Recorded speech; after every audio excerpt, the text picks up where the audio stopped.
We've got another Trump rally in Wisconsin where tons of misinformation was spewed, which at this point is just normal for a Trump rally. You expect it at this point. But first, you've fallen for my trap card. We're going to start with a quick Tim Walz clip. I know I said this is a Trump video, but oh well. It's him in response to J.D. Vance calling school shootings a fact of life. This is what these folks are focusing on, spending all their time. Like reading about two male penguins who love each other is somehow going to turn your children gay, and that's what you should worry about.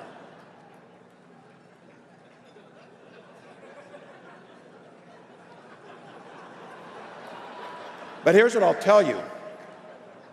It's a fact of life. Some people are gay. But you know what's not a fact of life? That our children need to be shot dead in schools. That's not a fact of life.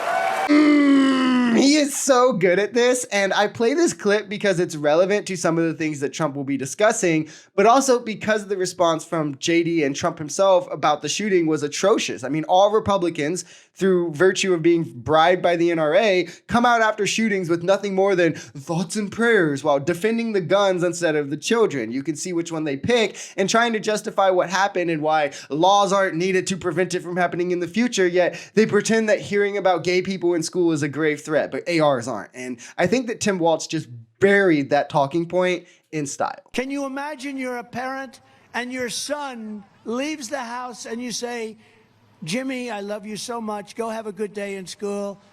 And your son comes back with a brutal operation. Can you even imagine this? What the hell is wrong with our country? He's of course talking about trans kids here, but doing so by lying. I mean, there's quite a few things wrong with this. Before any intervention would happen, you need to see a doctor and do therapy for weeks on weeks, both of which take a parent's consent. And then there's the fact that no operations are happening on children, let alone at school. After weeks of therapy and consent from your doctor and parent, you could get put on fully reversible puberty blockers at like school age, which only show positive outcomes for the mental health of trans youth, with the physical effects again reversing as soon as you stop taking them, and again requires consent from both your doctor and your parent and weeks of therapy before you would ever get prescribed it. So this is just another lie that is to inflate the trans hysteria, which boils down to transphobia, as he's just trying to induce harm in the community in any way he can and further ostracize them. But imagine telling Jimmy you love him and you send him to school and he gets shot by an AR. That's a real fact of life that parents actually have to deal with. We're going to be a tariff nation.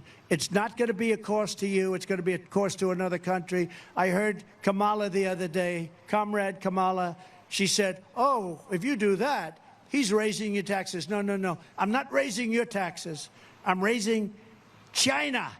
And all of these countries in Asia and all over the world, including the European Union, by the way, which is one of the most egregious. Yeah, this is pretty simple to figure. I think anyone could do it. You cost a company more to send their product. What do you think they're going to do? They're going to raise the price of that product to still meet their profit margin, meaning that downstream, the companies who get those products then have to raise their price to sell it when they sell it to offset that additional cost they were paying. And let's look at the numbers. But to note first, this is strikingly similar to Trump's portrayal of, well, we're going to build a wall that Mexico will pay for and you won't have to spend a dime, you know, and using that as his biggest selling point, only for it then, of course, to have to be funded by tax-paying Americans through increasing their taxes.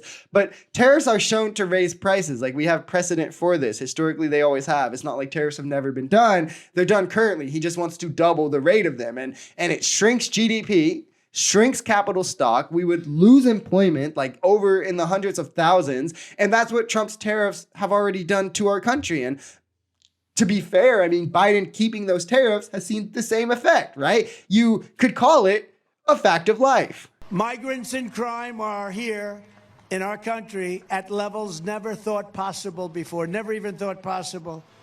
You're not safe even sitting here, to be honest with you. Now, I want to be all the way clear here. The last time that people weren't safe at a Trump rally was because of a 20-year-old registered Republican with an AR, a gun that Trump wants to make more widely and easily accessible for the public. In reality, crime is near a 50-year low. Migrants themselves commit far less crimes than U.S.-born citizens, and Trump doesn't even allow guns into his own rally, but he has no problem allowing them into school. So this is all smoke and mirrors, lies and misinformation. Again, the norm for a Trump rally, and it's still the bulk of what he campaigns on even 8 years after his first presidential campaign.